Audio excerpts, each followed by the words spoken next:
Imagine the predicament of God, or for that matter the predicament of a car manufacturer, when its devotees or customers want religiously just about everything from the car.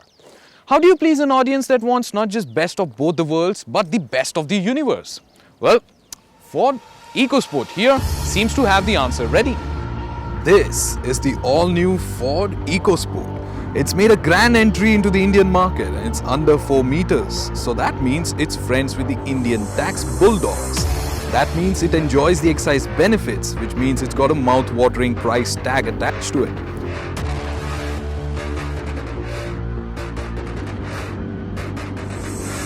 It's a futuristic design that promises to turn heads like nothing else in its segment. And it will come in a total of 10 variants, 3 engine options and 2 transmissions to choose from.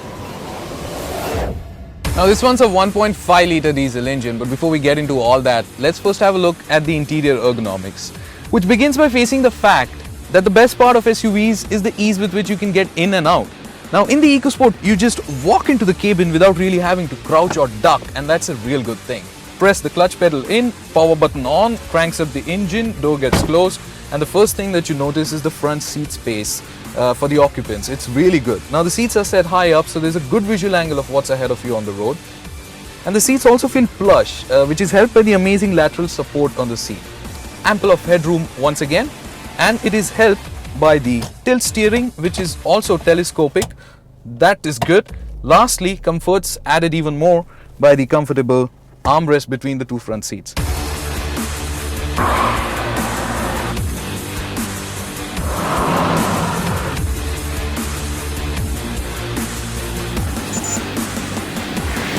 Now the leather upholstery feels really nice, good quality, and then the red stitching out here along with the red perforations, well, that adds a sporty touch to the entire cabin. Now this is a Ford, and generally in a Ford, the driver's seat is the place to be in. In this car, EcoSport, it's no different. Between 2000 to 2750 RPM, you experience a handsome dash of 204 Nm of torque.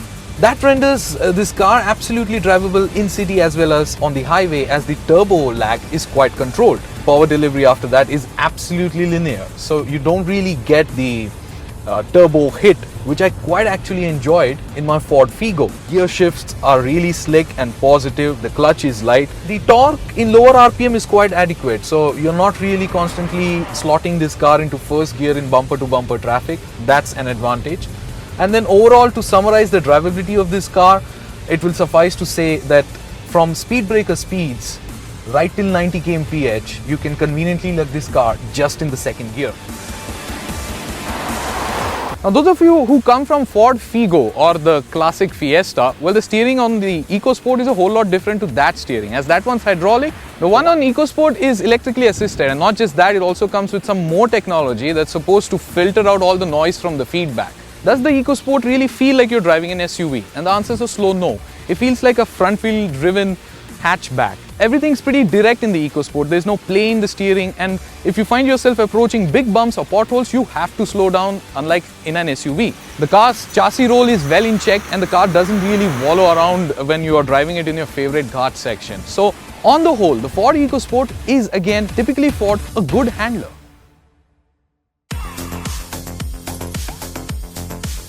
Now the storage space inside the cabin in Ford EcoSport is a plenty, and you'll be surprised to know that it has 9 beverage and bottle holders, and I'm about to show you just that.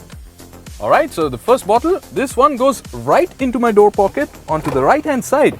Matter solved. Another, well, this too shall go into the right door pocket. 4 more bottles of water. Well, after 6 water bottles, I got 3 more in my hand, and that's again no problem at all, because there is space for 3 more. My iPad. Well, where does this go? Underneath the front seat, that's where this one goes. The glove box, well, it is split into 2. The top one holds all the manuals for the car, and the bottom one is a chill compartment and has a pen holder. 6 beer cans. Now, no drinking and driving. This one's for me to get back home and drown myself in sorrow, as today is the last day of reviewing this car. And sorrow it is when I part with the car.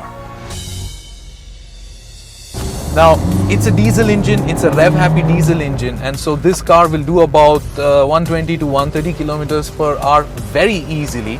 And anything upwards that may seem like an uphill climb. That's not to say that the car feels underpowered, it doesn't. It's just that the car feels much more suited for long distance relaxed cruising.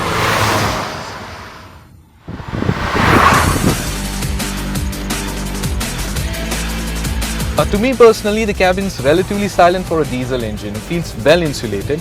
But if you're not going to be happy with it, well then you have an option. Switch on the audio system, because Ford gives you a speed volume compensation feature, which means when you up your speed, well, it will also increase the volume to cut out the noise, and vice versa. Which brings us then to the audio system. It's a good sounding audio system. The buttons are nicely laid out, and I've gotten a picture along with me as to how they are laid out. It looks much like the Nokia N-Gage. It's next to impossible to change this unit. But there is a caveat. The speakers, the tweeters rather, out here on the door, well, they are dummy tweeters. They don't really work. There's nothing inside there. But then there is Microsoft Sync. Command the car with 150 voice commands. You can call a person you want, you can choose your favorite track list with the name, and it all works seamlessly, which is the most surprising part of it all. It basically lets you do this. Double tap this button. Phone, please say a command. Call Charles Pennyfather. Calling Charles Pennyfather. Thank you. Hi, Rohan. Hi there, Charles.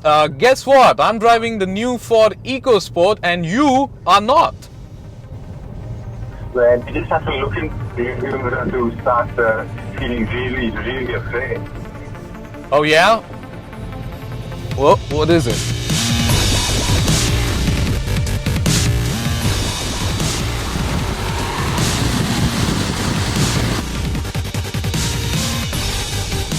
Now I know I was teasing Rohan about him being in the EcoSport and me being in the Duster, but frankly, I'd rather be in the EcoSport. You see, the EcoSport's interior just feels a little better put together, and it's like any other Ford, which means that there are no major ergonomic faults. But again, the Duster just is more SUV-like. It doesn't look as small. It really isn't as small on the inside. You can seat 5 in comfort in the Duster. And when you have potholes, even big ones, you can just go through them with the Duster. The Duster is available with a 110 horsepower diesel engine mated to a 6-speed gearbox. Now that means in a straight line, the Duster, which weighs about 100 kilos less than the EcoSport, will just leave it, well, eating its dust. But Ford does hit back, but it's with a petrol engine. Yes, it's the same size, the same number of cylinders as in an Alto, but it also has a turbocharger, which means that from the tiny 1-litre engine, you get 120 horsepower. And that made it to a 5-speed manual gearbox means that you've got really decent performance and really good fuel economy. What you saw was a car chase, and what we have set up out here is Indian Motoring's first car chess. Alright then Charles, the game begins. The EcoSport's a lot more beefier, much more attractive, right? So, how much water wading the EcoSport can do? 550 millimeters, you are at 350. So, I go ahead again. Now I got 3.5 inches display screen. Do you have any? Mine's larger at 5 inches, so. For the next few set of features, I need to refer to this. Now, the petrol version of the EcoSport gets reclinable seats. The Duster doesn't. The rear seats. Good, so I take you off. The boot space, I got 362 liters. The Duster's bigger, so please go ahead, do the honors. Okay, turning radius for the EcoSport 5.3 meters, for the Duster 5.2, so really not worth taking. Okay, what else? Yeah, my Bluetooth, the EcoSport's Bluetooth, a lot more advanced. What have you got?